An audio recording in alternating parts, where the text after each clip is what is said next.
Hello everyone, how are you all. उम्मीद करती हूँ आप सभी बहुत ही अच्छे होंगे। एंड फ्रेंड्स, जैसा आपको पता है कि हम अपना जो टेंस टॉपिक है वो बिल्कुल कंप्लीट कर चुके हैं और बहुत ही अच्छे तरीके से हमने उसको फिनिश कर लिया। और उम्मीद करती हूँ कि आप सभी ने बहुत अच्छे से उसकी प्रैक्टिस की होगी और वीडियोज़ को कंटिन्यू देख रहे होगे और आप उससे जितना बेनिफिट उठा सकते हो उतना उठा रहे होगे।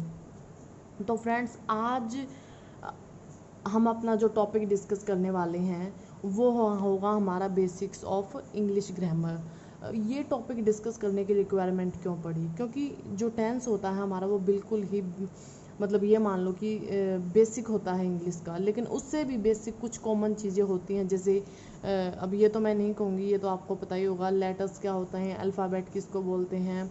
हम बात करने वाले हैं सेंटेंस से हम शुरुआत करेंगे। सेंटेंस क्या होते हैं, क्लॉज क्या होते हैं, फ्रेज़ क्या होते हैं, ठीक है, कितने टाइप के सेंटेंसेस होते हैं, किस तरह से वो वर्क करते हैं, और कॉम्प्लीमेंट क्या होते हैं, ऑब्जेक्ट क्या होते हैं, प्रीपोजिशन का ऑब्जेक्ट क्या होते हैं, लिंकिंग वर्ब्स क्या होते हैं, नॉन फाइनाइट वर्ब्स वगैरह क्या होते हैं।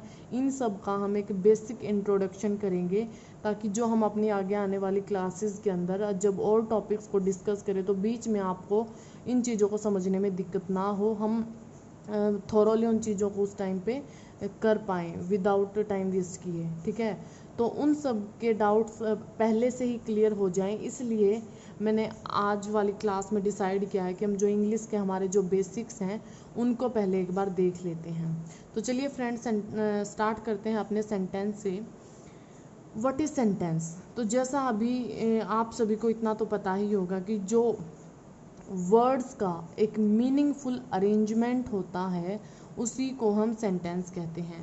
कहने का मतलब क्या है कि जब बहुत सारे वर्ड्स हों अकॉर्डिंग टू रिक्वायरमेंट, 2 3 4 10 वर्ड जितने की हमें रिक्वायरमेंट है, जितने से हमारा मीनिंग कंप्लीट हो रहा है, उनके एक ग्रुप को हम कलेक्ट कर लेते हैं, इकट्ठा कर लेते हैं अपनी बात को किसी और तक पहुंचाने के लिए, तो उसको हम सेंटेंस कहते हैं। तो कहने का मतलब है a sentence is a meaningful arrangement of words, okay, और उन्हीं वर्ड्स की अरेंजमेंट से हम अपनी बात को किसी दूसरे तक पहुंचा पाते हैं। तो ये होता है हमारा सेंटेंस। अब बात कर लेते हैं, ये तो जस्ट आपको पता ही चल चुका है कि ये क्या है, एक अरेंजमेंट है किसकी, मीनिंगफुल वर्ड्स की। तो मैं शॉर्ट लिखूँगी, मैं ज़्यादा डेफिनेशन आपको नहीं लिख के दूँगी, ये आपको मैं जस्ट वर्बली बता दूँगी, तो आप उन चीज़ों को समझते चलना। ये क्या है, अरेंजमेंट ऑफ मीनिंगफुल वर्ड्स, ठीक है। ये जो ये वर्ड यहाँ पे जो लगा है, यहाँ पे जो मीनिंगफुल है, सॉरी मीनिंगफुल लिख दिया, ये जो वर्ड है यहाँ पे मीनिंगफुल, इसका बहुत बड़ा रोल होता है। खाली ये नहीं कह सकते कि अरेंजमेंट ऑफ वर्ड्स एक सेंटेंस होता है, नहीं, अरेंजमेंट ऑफ मीनिंगफुल वर्ड्स, ठीक है। जिन वर्ड्स का कोई ना कोई मीनिंग निकलता हो वही हमारा सेंटेंस होता है, ठीक है। कोई भी सेंटेंस आप बना लो, ठीक है, जैसे Mohan has done the work, तो इससे हमें पता चल रहा है कि मोहन अपना काम कर चुका है। इसका मतलब कि जो जो वर्ड्स हैं वो प्रॉपर हैं, उन्होंने हमें पूरा मीनिंग कन्वे करके दिया है। इसलिए इन वर्ड्स की हेल्प से जो एक मीनिंग निकला है, इसका मतलब वो सारे के सारे वर्ड्स ने मिल के क्या बनाया, एक प्रॉपर सेंटेंस बनाया है। लेकिन सेंटेंस की बात यहीं पे ख़त्म नहीं होती। सेंटेंस को हम दो तरह से यूज़ कर सकते हैं, ठीक है। दो तरह से हम सेंटेंस को यूज़ कर सकते हैं। नंबर 1 होता है हमारा अकॉर्डिंग टू फंक्शन, ठीक है।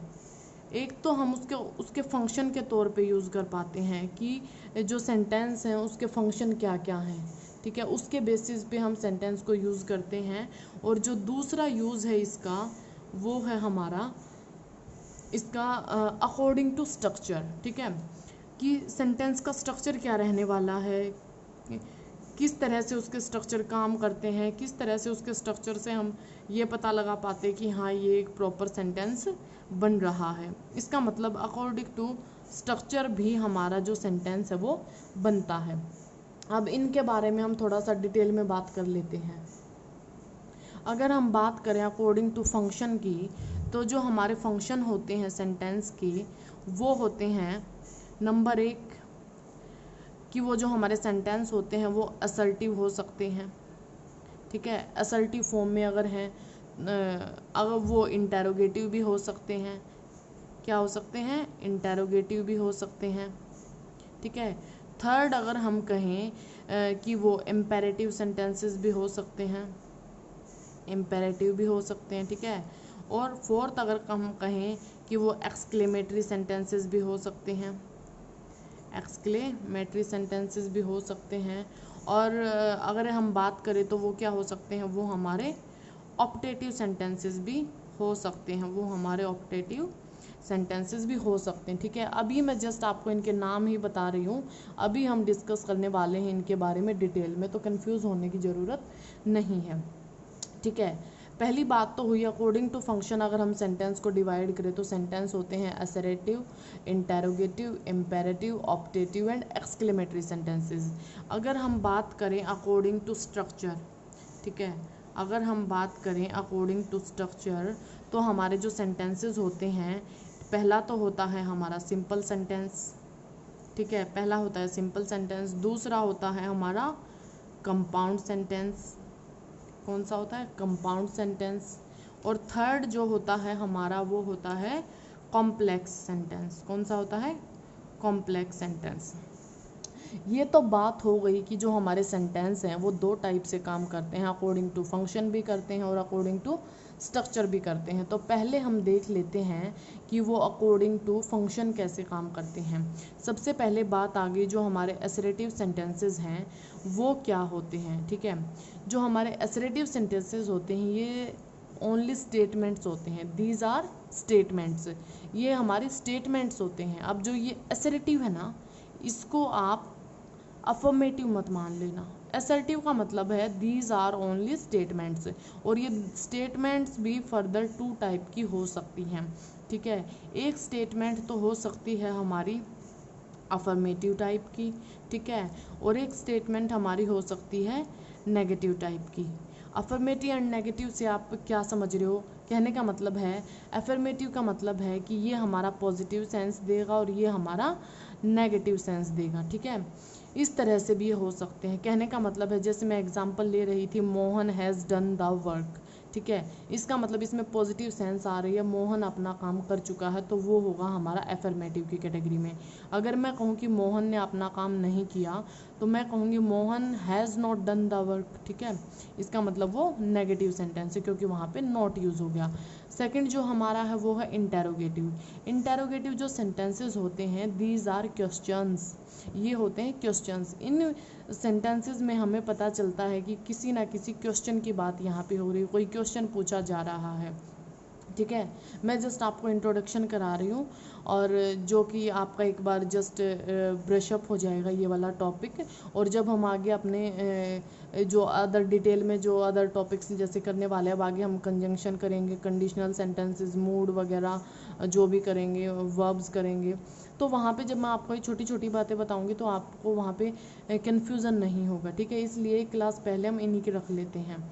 तो जैसे फिर बात आती है इंटेरोगेटिव के अंदर, तो इंटेरोगेटिव में अगर हम एग्जांपल लें, जैसे अगर मैं कहना चाहूँ कि क्या उसने लेटर पोस्ट कर दिया, तो मैं कहूँगी has he posted the letter, ठीक है।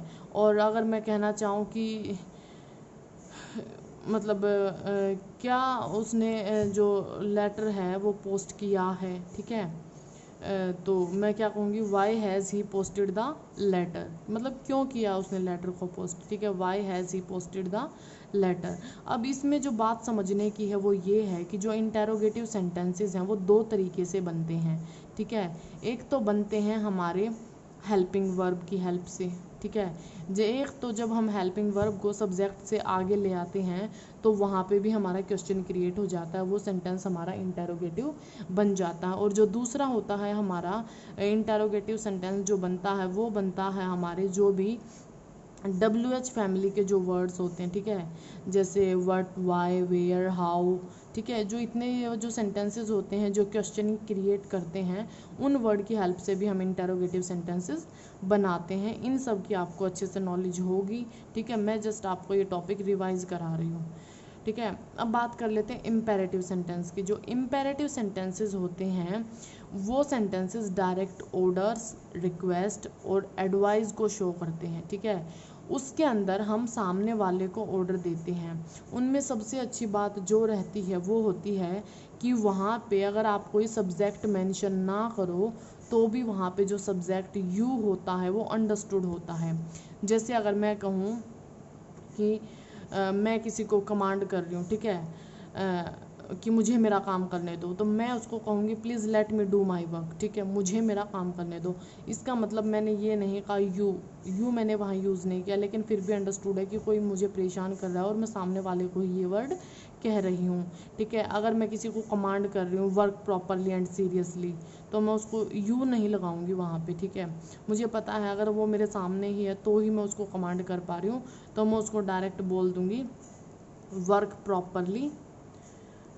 प्रॉपरली एंड सीरियसली, ठीक है। तो इसका मतलब ये है कि जो इस टाइप के हमारे सेंटेंसेस होते हैं उसमें जो हमारा सब्जेक्ट होता है वो अंडरस्टूड होता है, हमें वहाँ पे बार बार यू बोलने की ज़रूरत नहीं होती, ठीक है। हम जैसे बोलते हैं सिट डाउन, हम ये तो नहीं बोलते यू सिट डाउन, ठीक है। तो यू की ज़रूरत क्यों, क्योंकि वो हमारे सामने और हम उसको डायरेक्ट कमांड कर रहे हैं, डायरेक्ट उसको ऑर्डर दे रहे हैं, डायरेक्ट उससे एडवाइस कर रहे हैं। तो इन वाले सेंटेंसेस को बोलते हैं इम्पेरेटिव सेंटेंसेस। फिर बात आती है ऑप्टेटिव सेंटेंसेस की।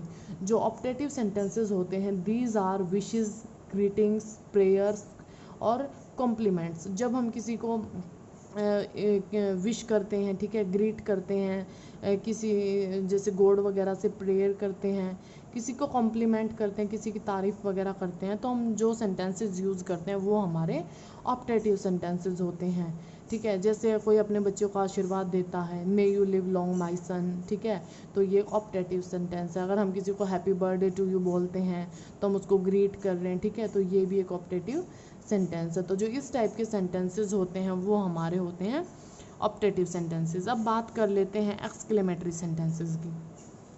जो एक्सक्लेमेटरी सेंटेंसेस होते हैं these are the sudden expression of our feelings of joy, sorrow, surprise etcetera, ठीक है। क्या होता है कि जैसे हमें सडनली जो फीलिंग आती हैं, सडनली चाहे कोई भी फीलिंग है, चाहे वो खुशी है, चाहे वो दुख है, चाहे हम सरप्राइज हो रहे हैं किसी चीज़ को देख के, उन सेंटेंसेस को जो हम जल्दबाजी में बोलते हैं, ठीक है, वो सेंटेंसेस हमारे एक्सक्लेमेटरी सेंटेंसेस होते हैं। जैसे अगर हम कहना चाहें कि जैसे कि कोई टीम अगर जीत जाती है, hurray our team won the match, हम खुशी से कह रहे हैं कि हुर्रे हमारी टीम जीत गई, ठीक है। तो इस टाइप के जो सेंटेंसेस होते हैं जो हमारे जॉय, शोरो और सरप्राइजेस को शो करते हैं वो हमारे एक्सक्लेमेटरी सेंटेंसेस होते हैं। इसमें जो मेन बात ध्यान रखने की वो होती है कि इनके पीछे सिंबल ऑफ एक्सक्लेमेशन यूज़ ज़रूर होता है। कई बार एग्जाम में सिंबल ऑफ एक्सक्लेमेशन को भी हटा के प्रॉब्लम्स को पूछ लिया जाता है। अभी हम जो बात करने वाले हैं, एक हमारा जो रह गया जो स्ट्रक्चर की जब हम बात करें कि अगर हम ये तो थे हमारे जो सेंटेंस हैं उनके यूजेस अकॉर्डिंग टू फंक्शन, कि फंक्शन क्या होता है, लेकिन जो हमारे सेंटेंस हैं उनके स्ट्रक्चर भी तो अलग अलग होते हैं। तो जो सिंपल सेंटेंसेस होते हैं ये क्या होते हैं, these statements have a single main verb, इनके पास सिर्फ एक ही मेन वर्ब होती है, ठीक है। मैं यहाँ हेल्पिंग वर्ब की बात नहीं कर रही हूँ, मैं यहाँ मेन वर्ब की बात कर रही हूँ। इनके पास सिर्फ एक ही मेन वर्ब होती है, ठीक है।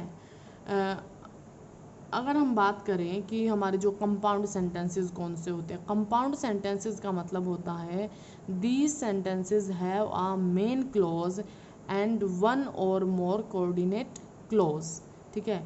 कंपाउंड सेंटेंसेस का मतलब ये होता है कि इनके अंदर आगे जब हम क्लोज वाला टॉपिक डिस्कस करेंगे तो मैं आपको बताऊंगी कि दो टाइप की क्लोज हमारी होती हैं, सबऑर्डिनेट क्लोज होती हैं और कोऑर्डिनेट क्लोज होती हैं।